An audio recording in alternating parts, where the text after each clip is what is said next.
Fala pessoal, muito bom dia, ou boa tarde, ou boa noite, a depender do horário que você esteja vendo este vídeo. Meu nome é Charles Prado Monteiro, sócio fundador da Elevate Capital. Sejam todos muito bem-vindos à nossa carta mensal do mês de novembro. E sem mais delongas, já deixa eu começar aqui a compartilhar a minha tela com vocês para falarmos sobre esse mês de novembro, que foi um mês lindo. Então, antes da gente começar, a gente já vai um pouco direto ao ponto para falar de performance, tá? Aqui acho que não tem muito o que explorar ou detalhar, eu acho que vale mais a pena a gente tomar um pouco de cuidado, né? Tem pessoas que conseguem ver o vídeo, tem pessoas que só ouvem o vídeo, mas estamos caminhando aí para o penúltimo, né? Mês do ano, com uma rentabilidade de renda fixa de 14% versus 12% da taxa Selic, o que para nós é muito bom, né? Aí aqui talvez a única, se a gente pega no mês, a gente teve um ativo, né? Todos os ativos performaram super bem da carteira. O único que performou um pouco abaixo foi o BDIF 11. Então, a gente tem aqui um gráfico do lado direito, né, que mostra a linha azul, a Selic. Aqui a gente coloca a Selic 2025, que a gente usa como base o Tesouro Selic 2025, né? Como uma espécie de um benchmark, uma referência de rentabilidade dos ativos de renda fixa. Se a gente pega o BDIF, né, uma posição que a gente iniciou no começo deste ano, ele veio com uma rentabilidade nos primeiros meses abaixo da taxa Selic, né? Sempre aquela dúvida que surge, putz, será que o Charles errou na alocação do ativo? A partir de maio, o ativo de fato ele explodiu, tanto em performance, né, como também em distribuição de dividendos, o que foi muito importante. E a gente vê uma rentabilidade aqui na altura de setembro, outubro, muito acima, praticamente mais do que o dobro da taxa Selic. E nesse último mês ele teve uma queda um pouco mais acentuada, e aí vai ser super bacana, super interessante a gente explorar essa queda com vocês. Porque se a gente começar a falar disso, né, as pessoas começam a entender um pouco todo o racional financeiro por trás das decisões de alocação de investimentos da Elevate. O que a gente fez aqui, basicamente, a gente pegou esse gráfico do BDIF 11 e expandiu ele aqui para a gente ter uma visão um pouco mais clara do comportamento, né, da rentabilidade dele ao longo deste ano. Então, se a gente observa aqui, na altura do mês de setembro, o BDIF, né, ele teve como principal intenção, né, chegou nesse momento da curva, captar mais recursos para fazer novos investimentos. Então, aqui eu não sei se vocês se lembram, mas a gente estava tendo um estresse de mercado muito voltado pela questão de taxa de juros americanas, e aí tinha muito papel bom e barato no Brasil. O BDIF falou, opa, vamos aqui, abriu-se uma janela de oportunidade para a gente captar mais recursos e comprar mais dívidas com bons spreads e baixo risco, né? Então, a gente vê aqui que quando ele faz esse anúncio, né, o preço, principalmente da cota, dispara justamente para o mercado entender que é um movimento muito importante e interessante, né? Um outro pico que a gente vê aqui agora já no mês de outubro, ele fez uma nova oferta, né? Então é muito interessante assim, né? Alguns clientes nos questionaram do tipo, olha, Charles, eu recebi aqui um e-mail da minha corretora falando que vai ter uma oferta primária de ativos do BDIF ao preço de entre 91 e R$ 92. A gente não participou dessa oferta, né? E aí a gente vai ver que foi até muito bom a gente não ter participado, porque a gente comprou o BDIF esse mês mais barato, tá? Então, mas o que é importante salientar, né, que o ativo ele tem um novo pico, porque essa oferta levantou algo em torno de 400 milhões, né? Então era uma meta de levantar entre 300 e 600, foi uma captação razoavelmente boa para o ativo, tá? E aqui a gente tem essa famigerada queda no mês de novembro, né? E aí, o que que aconteceu para ter essa queda, né? Acho que essa foi talvez a principal dúvida das pessoas que acompanham mais a fundo no dia a dia, ou você que está ouvindo esse vídeo aqui conosco hoje. Então, o que que ele fez, né? No mês de novembro, ele distribuiu dividendos, porém, ele informou o mercado que ele dividiu, né, a rentabilidade a ser os valores a serem distribuídos com as novas cotas emitidas. De uma forma meio simples, imagine assim, imagine que o fundo ele tinha 100 cotas, e com essa nova oferta que ele captou mais recursos, o fundo passou a não ter 100, passou a ter 200, tá? Esses valores são só para dar um exemplo para facilitar o entendimento. Então, ele passou a ter 200 cotas. E ele teve um rendimento das aplicações desse fundo, né? A diferença é que neste mês ele já fez um proporcional. Falou, olha, essas 100 cotas a mais, elas entraram no meu balanço no mês passado, então elas participaram 20 dias do resultado, então eu vou pegar o proporcional de 20 dias do lucro e distribuir com essas novas cotas, né? E aí, uma coisa que é interessante, assim, né? Ele vinha pagando uma média de algo em torno de 1,30, né? 1,40, 1,25 por cota, né? Os distribuições mensais de dividendo, que no BDIF ocorre normalmente mais para o final do mês, lá para o próximo do dia 20 ao dia 25 de cada mês.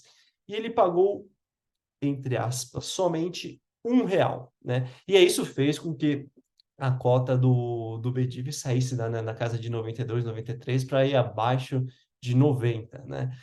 E aí vem aqui a gente refletir sobre isso, né? A gente já usou, se eu não me engano, alguns vídeos atrás, acho que foi a carta mensal do mês de setembro, que a gente começou a dividir com vocês um pouco uma lógica de mapa mental, né, de investidores diferenciados, né? Então, se a gente pega conceitos de pessoas, né, que tiveram sucesso em uma construção de um investimento de longo prazo, eles têm várias dicas, né, vários conceitos que, novamente, eles aplicam para que eles consigam se diferenciar na média e, de fato, ter um resultado financeiro positivo. Um conceito que eu gosto muito, muito, é o conceito do second level thinking, né? Então, abrasileirando esse termo, o pensamento de segundo nível. O que que ele traz, assim, né? Só para a gente retomar o conceito. Então, ele fala, né? Se a gente quer obter retornos acima da média, a gente precisa de pensar diferente da média, né? Então, por isso, a importância do pensar diferente, como também fazer uma análise mais detalhada e profunda do cenário, né? Então, isso é muito importante, assim, né? Hoje a gente tem um problema, e acho que é um problema natural como sociedade, às vezes a gente lê muito o título da notícia e no máximo o resumo da notícia, mas a gente não se aprofunda no tema. E quando a gente se aprofunda, a gente começa a pensar diferente do mercado e talvez possam surgir alternativas interessantes de investimento, que é o caso do BDIF, que eu vou explicar para vocês. Então, o que que aconteceu basicamente, né? Quando teve essa queda do valor distribuído por BDIF, né? Você estava ali recebendo 1,35, você passou a receber R$ 1. O mercado, né? Então, vamos entender mais ou menos as pessoas que investem de uma forma geral, eles fizeram a leitura que, poxa, teve uma queda no dividendo porque um produto que era bom passou a ser ruim, né? Então, o que que acontece, né? É muito comum algumas pessoas enxergarem esses ativos somente como uma lógica de distribuição de dividendo. Ele tem um dinheiro aplicado e todo mês ele precisa de R$ 10.000 para pagar as contas de casa. E aí ele está acostumado o BDIF pagar, um exemplo, né? Todo mês R$ 10.000. Mês passado ele paga somente 8. Essa pessoa que às vezes ela nem conhece a fundo o que que é o produto, nem sabe o que que é o BDIF, nem sabe que teve oferta primária, nem sabe o quanto captou, essa pessoa ela acha que aquilo que era maravilhoso ficou ruim. Pô, o negócio distribui a 10, agora distribui 8, alguma coisa de errado não está certo nessa situação, né?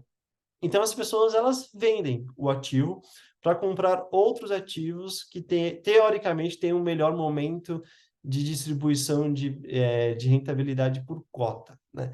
A gente vai ver que essa visão ela é a mais comum, é a mais normal, mas ela é, sem dúvida, a pior numa lógica de construção de patrimônio de longo prazo, né? Porque o que que acontece, né?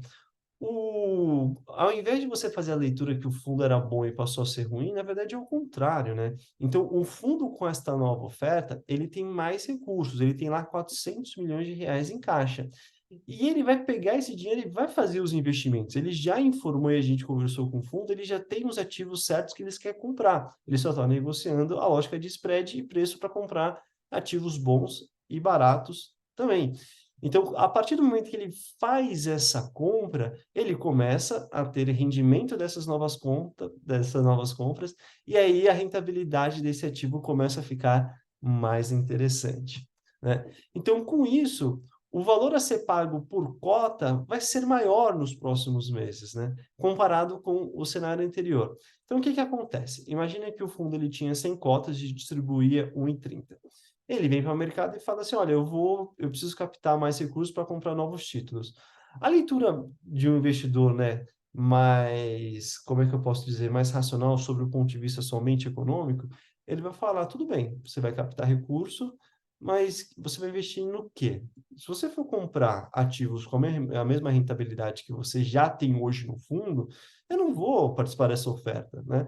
Porque se é para receber 1,35 por cota, continua do jeito que tá ótimo, né? Então, o fundo ele apresentou todo o case de investimento e falou, olha, eu vou comprar ativos com melhor rentabilidade e menor risco. Então, na verdade, o valor a ser distribuído da cota futura vai ser melhor do que é distribuído hoje. Por isso que ele fez a oferta e por isso que ele conseguiu captar os recursos desta oferta. Então, a gente está num período de transição onde esse dinheiro ainda não foi 100% alocado. Então, o fundo ainda não começou a receber a rentabilidade desses novos 400 milhões de reais que fazem parte da estrutura. Quando isso começar a acontecer, a gente entende que a rentabilidade a ser paga por cota volta ao mesmo patamar de antes, eventualmente até suba, né? E aí vem uma interessante, né?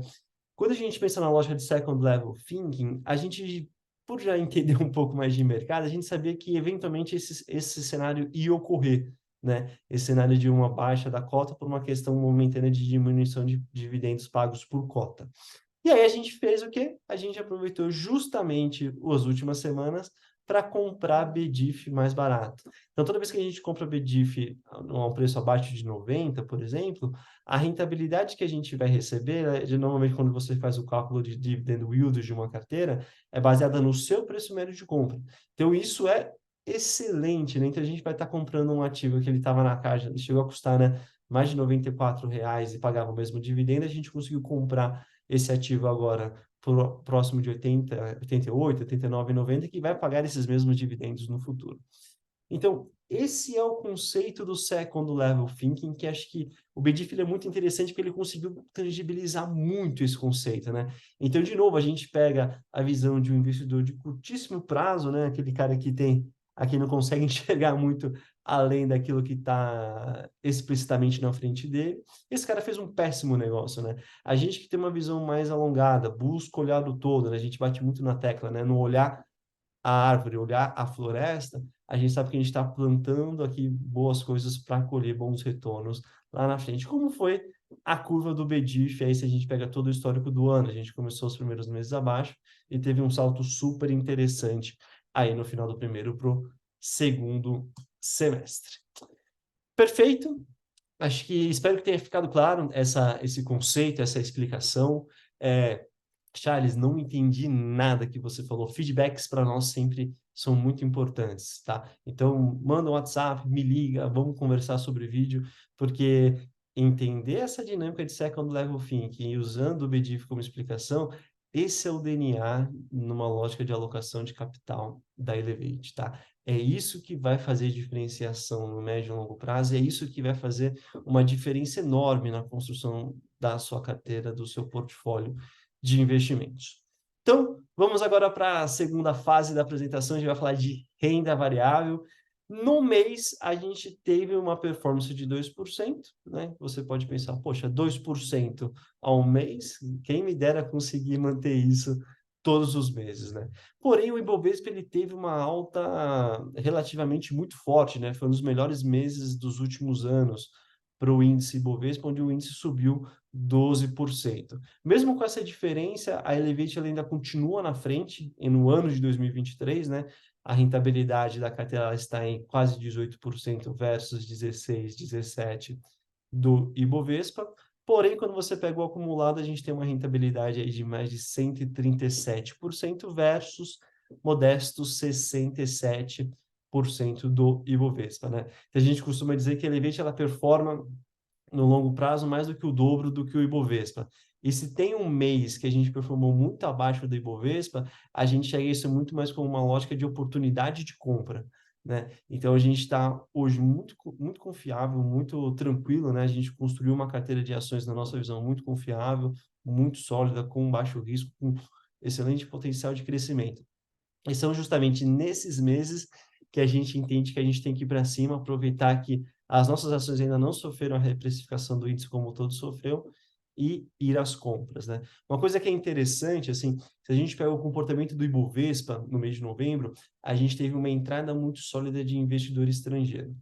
Então, na lógica de second level thinking, né, quando esse investidor ele coloca o pé no Brasil, ele não pensa muito, né? Ele compra Petro, Vale e bancos, e vamos embora, né? Que é basicamente a composição do índice Ibovespa.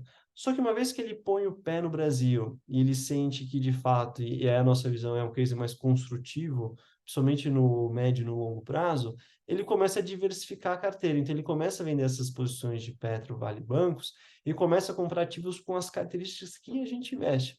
Por isso que a gente, né, a gente já falou isso em outros vídeos, mas toda vez que tem uma onda muito forte de entrada de investidor estrangeiro na Bolsa Brasileira, a gente não participa da primeira onda, mas a gente participa muito da segunda e da terceira onda que deriva deste movimento.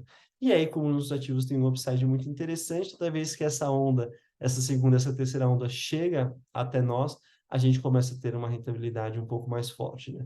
Vídeo exemplo, por exemplo, deste mês, né? A gente está percebendo agora no mês de dezembro a performance de Pecar, né? Que é o grupo Pão de Açúcar. Vídeo que aconteceu no mês passado com Simpar, que é a nossa ação do dia, né? Então, se a gente pega o gráfico de Simpar, a gente vê, né? Aqui a linha azul é o comportamento do Ibovespa no ano de 2023 e a linha laranja é o comportamento das ações da Simpar. A gente já percebe que as ações da Simpar não é uma ação tranquila, no sentido, não é aquela ação estável, estabilizada, ela tem uma maior volatilidade. E aí tem alguns motivos que a gente pode explorar, né? Desde liquidez, desde free float, né? Enfim, e desde da proxy que existe entre o ativo e a curva de juros que a gente vai falar com mais detalhes lá na frente. Mas a verdade é que Simpar performou super bem, chegando a uma performance quase de 70% no ano ali em meados de agosto e setembro. O evento da discussão da curva de juros americana fez com que toda essa queda fosse muito entregue, foi justamente o momento que a gente aproveitou para comprar mais, e no mês de novembro ela se recuperou também muito forte, né? Porque as expectativas de juros lá fora se acalmaram e isso trouxe uma força mais compradora para o papel, que aí provavelmente esse mês a gente está nas atualizações, a gente está realizando parte do lucro dessa grande subida, né? Uma coisa que é interessante destacar de Simpar é que a gente. Deixa eu parar de compartilhar minha tela aqui com vocês.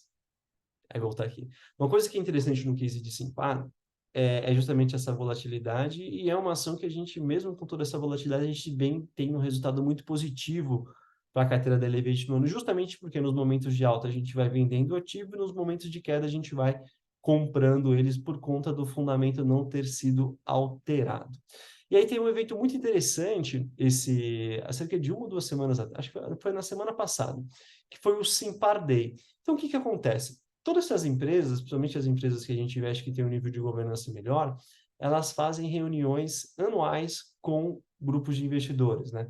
Então, ela pega alguns convidados, a gente se junta numa conversa um pouco mais ampla com outros entes de mercado de investimentos e eles apresentam, né, fazem uma apresentação institucional da empresa, planejamento estratégico, próximos passos, visão do negócio, a visão dos donos do negócio. Então, para a gente é muito importante participar deste evento porque é um momento que a gente tem ali de fazer mais perguntas, de ouvir muito mais eles, não é uma reunião de 30 a 1 hora. É um evento de metade de um dia ou um dia todo, né? A depender, se não me engano, assim, passa, a gente foi algo em torno de 5 horas, mais o almoço, enfim, né? Que é a oportunidade que a gente também tem de conversar com eles, vai aí para 5, 6 horas ou mais. E a gente tem muita oportunidade de entender a companhia, né? E a Simpar, quando a gente falou daquele nosso modelo que a gente usou na carta mensal passada, né? Então, a lógica de capital econômico, a lógica de capital natural, a lógica de capital social, capital humano e a governança corporativa, a Simpar ela seja uma das ações que compõem a nossa carteira que ela tira nota boa em todos os requisitos, né? E aí é muito interessante, eu vou até aproveitar aqui para voltar a compartilhar minha tela com vocês. A gente conseguiu a apresentação do Simpar Day, tá? Então, caso alguém queira esse material também, me manda depois um WhatsApp, um e-mail, eu mando o material completo, tá? Não se assustem, eu não vou ler os 89 slides nesse vídeo, senão vocês vão me matar. Mas longe disso, acho que eu queria aproveitar esse gancho e mostrar para vocês alguns slides, né? Eu acho que a gente podia começar com esse slide aqui, acho que esse slide é um slide bacana quando a gente fala de governança corporativa. Então, eu vou retomar um pouco aquela mandala que a gente falou da Elevate, né? Então, quando a gente faz a seleção de ativos que vão compor a carteira, depois a gente pode discutir uma lógica de construção de portfólio, que é outra dinâmica, mas vamos focar aqui basicamente em quais ações vão fazer parte da carteira da Elevate. Então, a gente tem um questionário, a gente tem uma análise qual e uma análise quant, né? Onde a gente analisa esses aspectos: governança corporativa, a relação disso com os capitais natural, social, humano e econômico. Se a empresa ela pontua bem dentro da nossa nota de corte, ela passa a fazer parte do portfólio da Elevate. Então, quando a gente pega aqui esse slide do Investor Day da Simpar, uma coisa muito interessante aqui foi a discussão da lógica de governança corporativa, né? E como isso conversa com as questões de sustentabilidade. Então, aqui ele faz um pouco a apresentação dos membros, né, do conselho, e aí mostra a lógica toda a diversificação. Uma coisa que é importante dentro da estrutura de governança, né? Então, normalmente você tem numa estrutura de governança o próprio conselho e comitês, né, técnicos que auxiliam as discussões no conselho de administração. No caso da Simpar, a gente tem hoje 4 comitês de sustentabilidade, tá? Então, isso não é muito comum, vou ser bem sincero com vocês. Normalmente, a gente tem um comitê, e aí uma coisa que é muito importante é entender, na verdade, a dinâmica de reuniões desses comitês, que às vezes a empresa ela cria um comitê e nunca usa, né? Diferente da Simpar, que a gente vê, né, um ativismo, né, um fluxo de trabalho e de trocas muito grande nesse sentido, né? Indo ainda, né, explorando ainda essa questão da governança corporativa, né? Esse slide eu gosto muito dele, ele fala justamente como é que a sustentabilidade ela compõe essa discussão tanto de governança corporativa como também de planejamento estratégico. Tem uma coisa muito interessante que a gente já percebe disso há muito tempo na Simpar, né? E isso eu lembro que eu participei de uma conversa há muitos anos com a Natura, assim, né? Que eles falam que o grande, como é que eu posso te dizer assim, o grande sonho dessas empresas é que não precisaria ter uma área de sustentabilidade, né? É como se todas as áreas já incorporassem este tema dentro da sua gestão de negócio.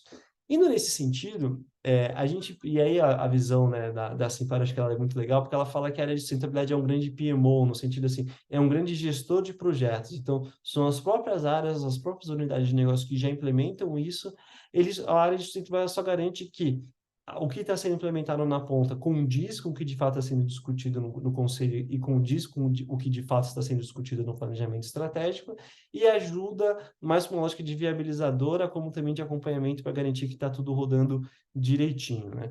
Então, aqui que ele fala, né, nessa discussão que acho que para nós é um modelo muito maduro, nessa discussão de sustentabilidade, governança e, desculpa, e planejamento estratégico, né? Então, um primeiro ponto, que é a discussão da materialidade. Então, eles conversam com toda a sua rede de stakeholders para entender quais são os principais temas, né, do negócio da Simpar, como também toda a dinâmica de riscos e oportunidades. Uma vez que você define quais são os temas materiais, você avalia quais são os impactos desses temas para fazer aqui uma segmentação, uma priorização do que fazer. A partir de você entender esses temas, você define um plano de ação, né, um plano estratégico e define metas, que eu acho isso importantíssimo, são poucas empresas que chegam nesse modelo, né? Uma lógica de validação externa, que eu também acho super importante para garantir aí confiabilidade em todas as ações e todos os dados publicados, e também a lógica de transparência. Então, aqui, quando a gente pega essa matriz de sustentabilidade da Simpar, a gente tem os temas materiais que já passaram por todo aquele processo, né? Então, aqui é muito legal que ele traz aqui algo em torno de 6 temas materiais para os business da Simpar. Estratégia climática e gestão ambiental, né? Sem dúvida nenhuma, a gente está falando aí de uma empresa basicamente que presta serviços de transporte, né? Locomoção urbana, então tem um papel fundamental na questão de emissão de CO2 e outros gases, né? Que influenciam as mudanças climáticas. A questão de saúde e segurança, e isso aí entra aqui um pouco a lógica que a gente fala de capital humano, né? Dos seus funcionários, dos seus colaboradores. O impacto nas comunidades na cadeia de valor, aí aqui entra o capital social da Elevate muito forte. Valorização de pessoas e direitos humanos, novamente aqui capital social. é muito interessante, assim, né? Durante o nosso bate-papo com a Simpar, aí eles estavam falando muito sobre a questão de participação das mulheres, né? E aí, tanto seja em cargos de diretoria, elas têm, sim, representação no conselho da companhia, na diretoria da companhia, mas também em níveis gerenciais, na parte de supervisores e até na parte técnica de analista, né? E a Simpar, por exemplo, ela tem, né, entre os seus negócios, né, então tem a Movida, que faz aluguel de carros, tem a Vamos, que faz a locação de maquinário pesado, né, desde empilhadeiras até caminhões, e eles começaram a fazer esse projeto, né, de aumentar o número de mulheres, por exemplo, nesse setor de empilhadeiras, que é um mercado majoritariamente masculino, né? E aí eles perceberam, de fato, assim, existia uma barreira de cultura muito forte, mas eu achei muito legal, assim, muito interessante como eles conseguiram vencer isso, né? Então a gente costuma brincar, né? O seguro para a mulher geralmente é mais barato do que o seguro para o homem, né? Então imagina você operar empilhadeiras, por exemplo, né? Então às vezes o perfil feminino para esse tipo de execução ele acaba sendo até por uma visão de gestão de risco e eficiência melhor. E aí foi muito interessante, assim, o cuidado que eles tiveram para trabalhar isso internamente, os resultados que estão sendo colhidos. Então, aí fica um case muito bacana, muito legal da Simpar nesse sentido, tá? Aí aqui volta o nossa outra, e na nossa mandala, da nossa matriz lógica de governança, e também importante, né? A lógica do equilíbrio financeiro e eficiência na gestão de capital e expansão. Então, é uma coisa que é importante, assim, né? E a gente bate muito nessa tecla, é que a Elevate ela tem a visão, essa preocupação de sustentabilidade, só que às vezes as pessoas acham que por você ter uma visão dessa, você não pode pensar na econômica e na gestão de capital. E talvez isso seja o coração da empresa, porque se a empresa ela faz isso muito bem, ela tem um DNA proativo para esses outros aspectos, se ela é uma empresa saudável, que prospera financeiramente, maior é o impacto dessas outras iniciativas que eles fazem. Então a gente pondera com o mesmo peso, ou eventualmente até um pouco maior, a lógica de gestão de alocação de capital, porque sem ele todas as outras todos os outros capitais eles acabam sendo prejudicados, tá bom? Então aqui é muito, eu não vou ler aqui o slide, mas aqui ele faz uma relação com os ODS, né, os Objetivos de Desenvolvimento Sustentável da ONU, e quais são as ações relacionadas para cada tema material. Perfeito? Acho que equivale aqui a gente destacar mais na discussão de Simpar. Uma coisa que é muito importante aqui, né, quando a gente fala de padrões de governança corporativa, a gente vê que a Simpar, de fato, ela é best class, né? Então, hoje ela é uma holding que tem várias empresas dentro dessa holding. Dessas empresas, a gente tem 4 empresas que estão listadas no novo mercado, né? Então, quando a gente pega as empresas listadas na B3, existem níveis de governança e o novo mercado ele é o mais alto padrão. Então, na verdade, todas as empresas listadas fazem parte do novo mercado. Ele explica aqui um pouco a lógica né, dos conselhos, da participação sempre de membros independentes, então geralmente é uma composição de no mínimo 40% do conselho é composto por membros independentes e uma lógica de decisões unânimes, né? Então isso é um negócio importante. Não adianta nada você trazer membros independentes para o seu conselho, eles terem uma opinião contrária à sua, mas como você tem maioria no conselho, você vota e pau na máquina, assim, né? Então isso é um negócio muito importante, isso agrega em maturidade, em experiência, em decisões no conselho que acabam refletindo na empresa como um todo, né? Então, aqui ele fala dos comitês dos 19 comitês que assessoram esse conselho, entre eles, né, aqueles 4 a própria de sustentabilidade, gente, cultura e outros, e toda a dinâmica de política, né? Então, isso é um negócio muito importante, assim. Então, a gente vê a política de sustentabilidade, direitos humanos, mudanças climáticas, investimento social, e por aí em diante, né? Uma coisa que é legal destacar, né, naquela coisa de validação, naquele ponto, quando a gente pega o planejamento estratégico da Simpar, de validação externa, então existe o MSCI, né, eles têm um rating de ESG, né, de sustentabilidade, então isso é muito interessante. Quando a gente pega a média de setor que a Simpar ela está inserida, ela tem uma média de nota A, né? E quando a gente pega o caso da Simpar, ela tem o que eles chamam de double A, né? Que seria dois As, né? Então, quanto mais A, melhor. Então, ela coloca aqui, né, que a Simpar ela está entre os 29% melhores do Ranking ESG do mundo. Então, de fato, ela tem uma classificação segundo a MSCI, ESG Ratings, acima da média, e ela faz parte aí de 1/3 das melhores empresas do mundo. Então, isso é uma informação muito legal. Quando a gente pega o CDP, né, que é o Carbon Disclosure Project, também a média do setor é a nota C. No caso da Simpar, ela está como nota B, então, de fato, ela mostra aqui um diferencial comparado com os seus pares. E quando a gente pega uma outra métrica, né, que é o Corporate Sustainability Assessment, né, que é o CSI, né, o CSA, desculpa, o CSA, do S&P Global, aí já pegando todas as empresas globais, a média do setor de nota é 25, da Simpar é 58, né? Então, isso é muito interessante. A gente falou, né, das empresas que compõem o grupo Simpar. A Movida, ela é líder com maior pontuação no Brasil. E na sequência vem a Simpar e a Vamos, né, que compõem esse índice. Quando a gente pega o ISE, que é o Índice de Sustentabilidade Empresarial da B3, a Simpar, ela emprega pelo segundo ano, faz parte desse índice pelo segundo ano consecutivo. Aqui tem todos né, a dinâmica de padrões e adesões que a empresa tem. Acho que os principais que a gente destaca, né, já falamos de ODS, já falamos do Pacto Global, tem o Integrated Report, tem o GHG Protocol, SASB, CBEDS e por aí vai. Acho que... vamos falar de economics, né, também, que é importante, né?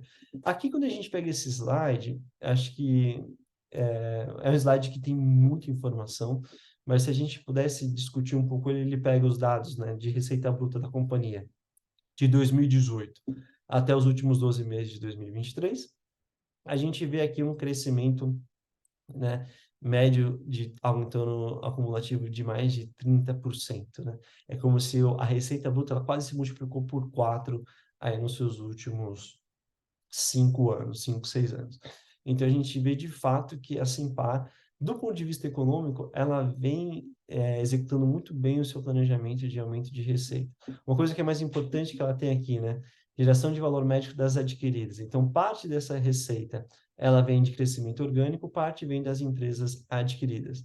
E toda vez que ela faz uma aquisição, ela consegue aumentar, né? Uma média, ela colocou aqui, né? Em 24% a receita dessas novas empresas, mas ela aumenta o EBITDA em 31%.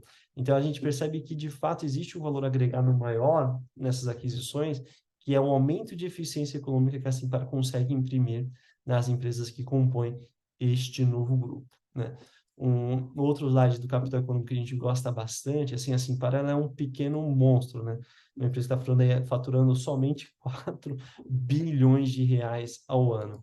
Mas quando a gente pega o potencial de mercado, a gente vê que as empresas que compõem o grupo, né, como o caso de Movida, JSL, CS Infra, Automóvel e Vamos, elas têm participações muito pequenas, né? Movida ainda de uma certa forma tem um potencial, ela tem uma participação importante, né? Algo em torno de 8 a 6% de share de mercado.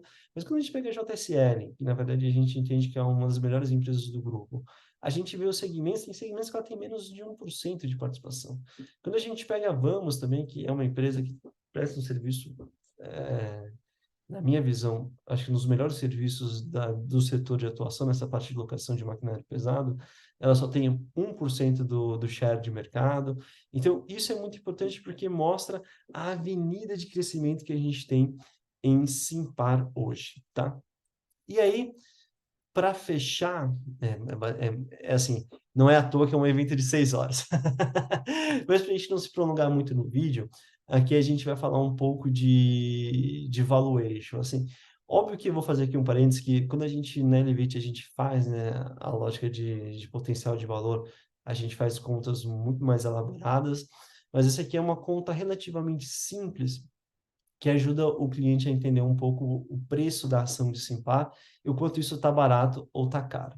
Então, o que a Simpar ela é, né? Então, ela é uma holding que tem várias empresas dentro dessa holding. Aqui nessa tabelinha aqui mostra todas as empresas. JSL, Movida, Vamos, né? As que estão em azul são as empresas listadas e as que estão em amarelinho são as empresas não listadas. Então, se a gente pega, né, o preço, quanto que essas empresas valem hoje no mercado, a gente tem aqui, né? Então a JSL vale, nesse caso, né, 2,6 milhões, a Simpar tem 72% desse negócio, então é como se dentro a contribuição da JSL para o valor da empresa seria de 1,9 bilhão de reais. é no mesmo caso de Movida e vamos por aí vai. Então, se a gente pega a soma das partes, que é o valor das ações dessas três empresas listadas e o PL, patrimônio líquido, aqui a gente está sendo bem conservador, né, de fazer o valor dessas empresas por PL, é como se a soma das partes representasse algo em torno de 12 bilhões de reais.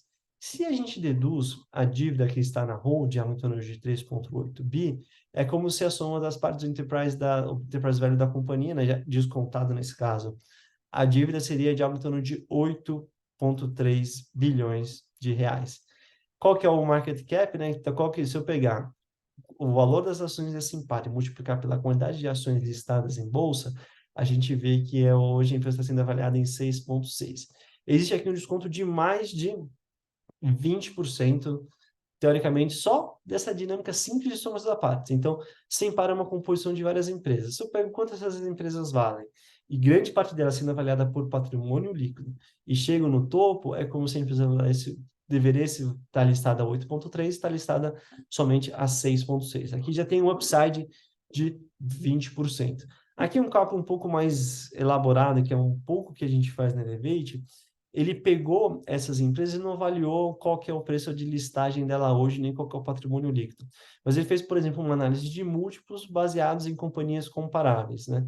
Aqui ele usa um múltiplo de EV sobre EBITDA, né? Que para o business da Cipar talvez seja o que faz mais sentido. Tem múltiplos como PL, enfim, tantos outros, mas vamos trabalhar com o EV/EBITDA, que é até um pouco mais conservador, essa análise, né?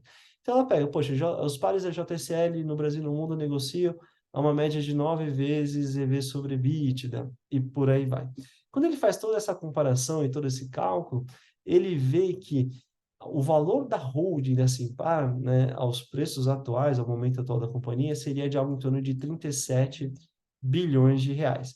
Se você desconta a dívida de 3,8, é como se a empresa ela devesse valer algo em torno de 33 bi de reais. Quanto que ela vale hoje? 6%, né? Então, existe aqui um desconto de mais de 77%, né? Sobre, teoricamente, esse preço calculado versus o preço real. É como se o valor da ação hoje lá custasse, hoje assim, para estar listada numa média de R$ 8, o preço da ação deveria ser em torno de 34. Estamos falando de multiplicar por 4 vezes, né? O valor da ação ao preço de hoje. Então, isso reflete um pouco, né, todo o upside de performance que a Simpar tem. Então, aqui é legal que a gente comece a explicitar um pouco os motivos econômicos e o porquê que a gente está também comprando essa ação, né? Então, acho que assim a gente consegue concluir essa análise de relação, né, de como que a gente olha a governança e ela é super importante, como a gente olha os capitais sociais, humanos e naturais, eles são super importantes na análise, e como também a gente olha todo o capital econômico e o upside de retorno que essa ação ela tem.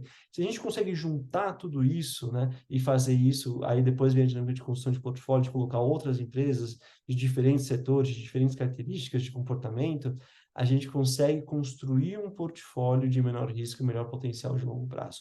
Então, quando a gente pega uma performance de 6 anos, né, então é difícil a gente manter um track tão forte num período de prazo tão longo, né? Então, isso não é reflexo de aleatoriedade ou de sorte, né? É reflexo de um trabalho duro. E esse trabalho, justamente, ele tem como base todos esses pontos que a gente apresentou para vocês no vídeo de hoje. Perfeito? Assim a gente chega ao fim de mais uma carta mensal. Espero muito que vocês tenham gostado deste conteúdo. Foi feito aí com muito carinho, com muita dedicação. De novo, estamos super abertos a feedbacks de todos vocês que ouvem, que assistem, que vêm, que compartilham esse material com pessoas próximas, que a ideia é cada vez mais criar conteúdo que faça mais sentido para vocês. Perfeito? Se a gente não se vê mais, até o final do ano já desejo de antemão um excelente Natal, né? Um momento aí de família, um momento de estar próximo de pessoas que a gente ama, de relembrar aí valores super importantes. E também uma excelente virada de ano e que venha 2024, que ele seja muito melhor do que foi 2023, que já foi muito bom, graças a Deus. Um grande abraço, fique com Deus, até mais.